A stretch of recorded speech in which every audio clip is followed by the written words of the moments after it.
Now gonna be chapter 8. Okay. When Sylvia stormed away, Sid stopped playing dead.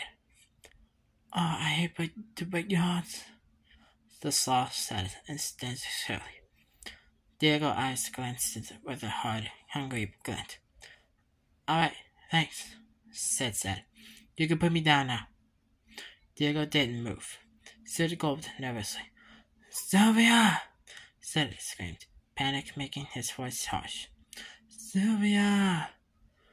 For a long, tense moment, Sid wasn't sure that what was going to happen.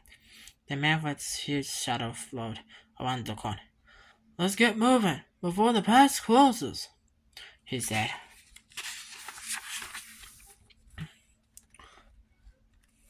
Diego spat Sid out, and the sloth landed on the ground in a damp heap. Boy, Sid said, brushing himself off. For a second there, and I actually thought you were going to eat me. Diego raised his muscles in disdain. I don't need junk food, he replied. Then the tiger turned and followed Manfred away from the rocky outcropping. A light snowfall began to flutter down from the sky. Diego led the others through the valley. They followed a long, muddy path for miles alongside the sheer face of a gigantic glacier. Heading north, they marched for the rest of the day until it was cold enough for all of them to see their ability to breathe in clouds of white vapor. Rushing rode high on the mammoth's back, while Diego hurried ahead, exclaiming a trail of human and tiger tracks that only he could invent. Sid lagged behind the whale. Diego leapt up on a stack of rocks to get a clear view.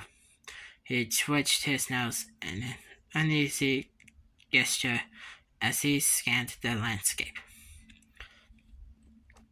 Luna and other humans were marching single file through the valley below. The tiger glanced over his shoulders. Manfred was trudging closer with Sid not far behind. Desperate from them not to see the humans, Diego glanced around and noticed a jagged cliff face and an opening in the massive glacier's wall. It was partially hidden under an overhanging canopy of ice, which curved over a large space like a frozen tidal wave. Diego jumped down off the rocks before the mammoth could get any closer. Hey! Great news! Diego repeated cheerfully. I found a shortcut! Atop Manfred, Roshane banged his fist on the mammoth's board back, amusing himself. Ow! Manfred said, glaring up at the baby. Then he turned back to face Diego. What do you mean shortcut? I mean faster, but a long way round, Diego replied. I know what a shortcut is, Manfred snapped. Look, Diego said, nodding his head toward the cliff ice and the glacier wall. It will slip through the beat the humans the glacier pass, or we go the long way and miss him. Manfred dug his head to see under the icy canopy and warily spat the wedged hole.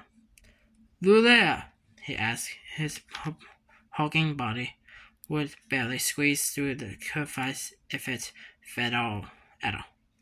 What do you take me for? This time tomorrow, Diego replied. You could be a free mammoth. Hey guys, Sid called. Check it out.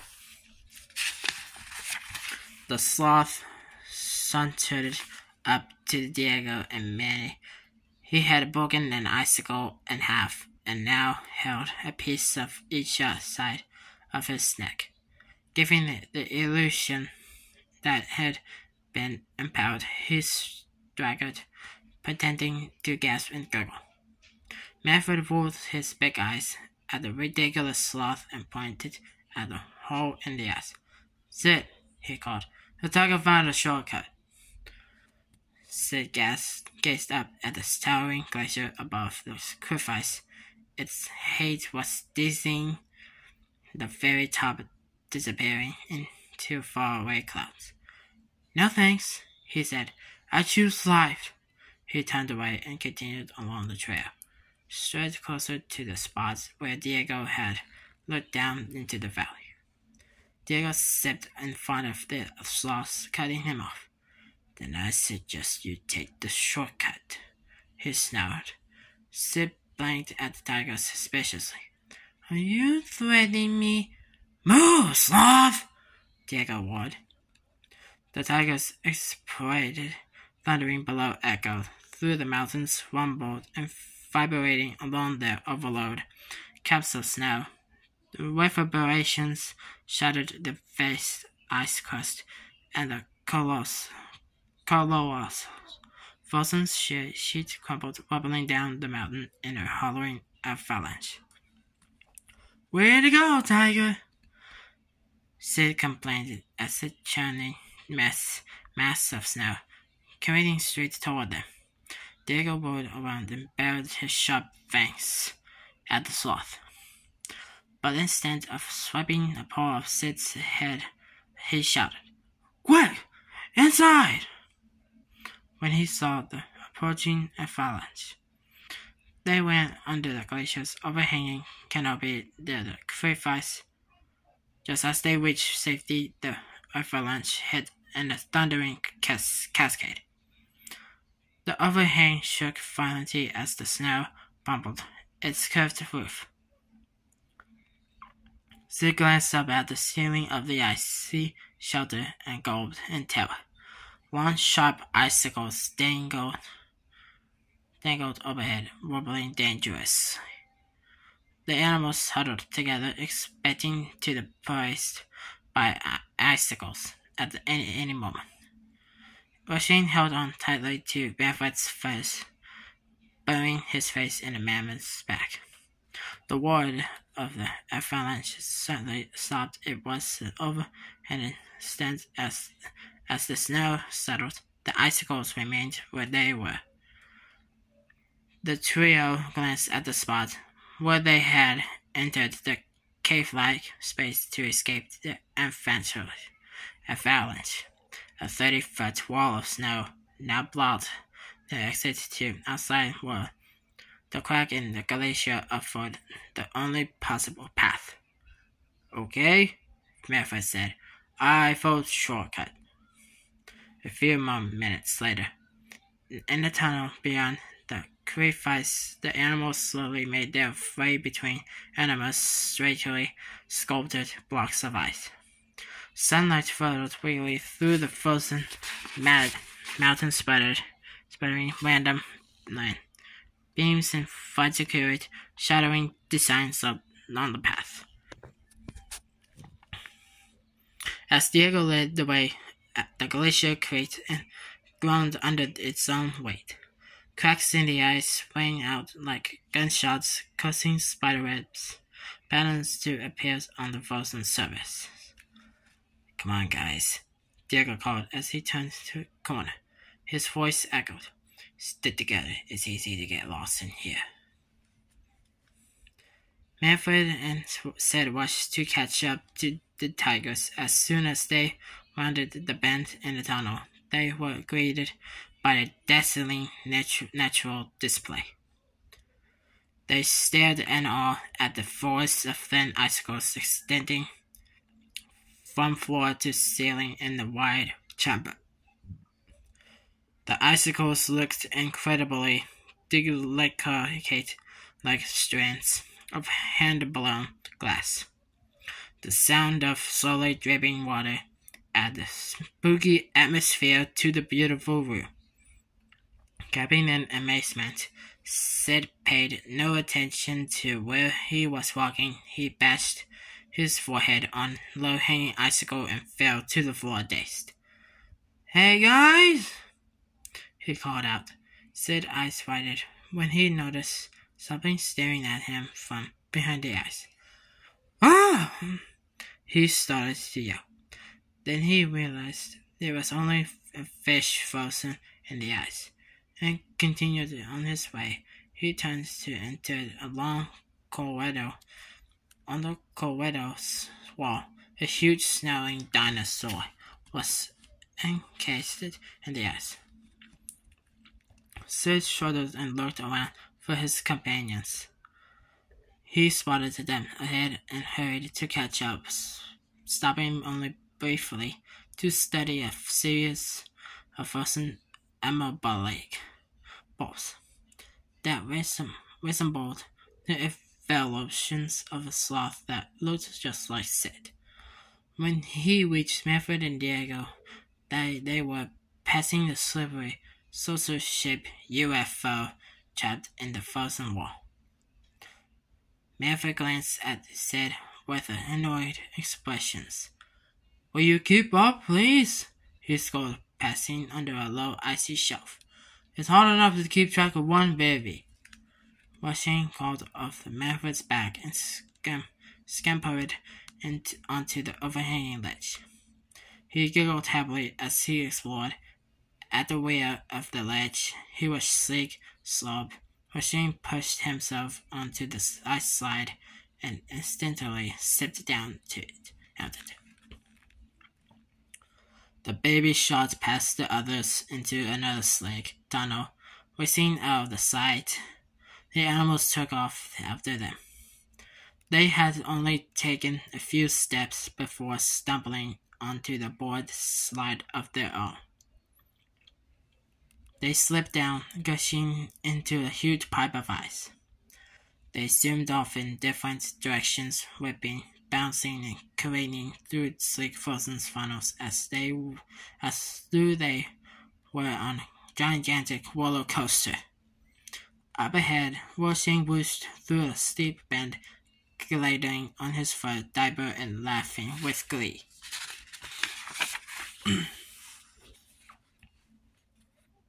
Sid shrieked as he spotted a glittering wall of ice directly ahead of him. He smashed it through it, barely slowing down. A second later, Diego and Manfred plowed through the same wall. The sloth, hurtling down the slide on his sleek fur, began to catch up to Washington. He reached down between his paws to grab the baby. Right when Sid snagged Washington, they reached us. Protruding ice ramp off to the side of the chute. Sid went one way, Washington went another. Manfred slid by them as he shot through a curved tunnel sideways. "Yo!" the mammoth bellowed. Diego screamed as he shot off an ice ledge into empty space. The tiger clawed at the air, wobbling down a short vertical pipe. Sid blasted out of the tight tunnel like a cannonball, smacking onto Manfred's shoulder. The sloth grunted and grabbed a hold of the mammoth's tusks. Using them as handlebars, Sid stared around the ice boulders as the two of them barreled down a slide. Yowling, Diego zoomed out of the chute and landed on Manfred's rub, digging with his claws. Manfred trumpeted in pain. Sid continued to steer the mammoth down the slide, now with Diego as the passenger, rushing whizzed through the nearby tunnel, bouncing lightly on his pelt. He waved his arms and gurgled, enjoyed the ride. A second later, the animals flowed into separate ice slips, slipping through them as though trapped in an enormous, crazy straw. The loops flung them in different directions before all they swooped back together again. Sid screamed. He was on a collision course with Manfred and Diego, swooshing through another chute. But their funnels were actually above and below his, so they were whooshed past one another. Then the slides twisted around them, bewildering spirals. When the animals straightened it out, they were all glittering in the same direction in straight chutes, right next to one another. Manfred, Diego, and Sid floated down the sleek sides on their backs. They placed their lamps close to their sides to make them move faster, teaming down the straightaway toward what chained up ahead. Then, right in front of him, Sid noticed a solid wall of ice filling the cave from floor to ceiling. There was no way he could stop. He smashed into the wall at full speed and slammed it through it, with Diego and Wyatt behind him. Manfred managed to catch Washane just before flying through the wall himself. When the snow and ice settled, Manfred and Sid sat perfectly still, dazingly wide. A moment later, Diego popped out from under a mound of snow. "Woo! Woo!" he cheered as he frisky as a kid. "Who's up round two?" He held up his paw for a high five. Manfred and Sid glared at Diego. From the expression on their face, he could tell they were not in a high five sort of mood. He cleared his throat and attempted to sound more serious. "Tell the kid to be more careful." That's it, end of chapter 8.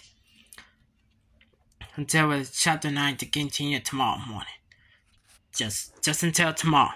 Continue on chapter 9. Have a good night, everyone.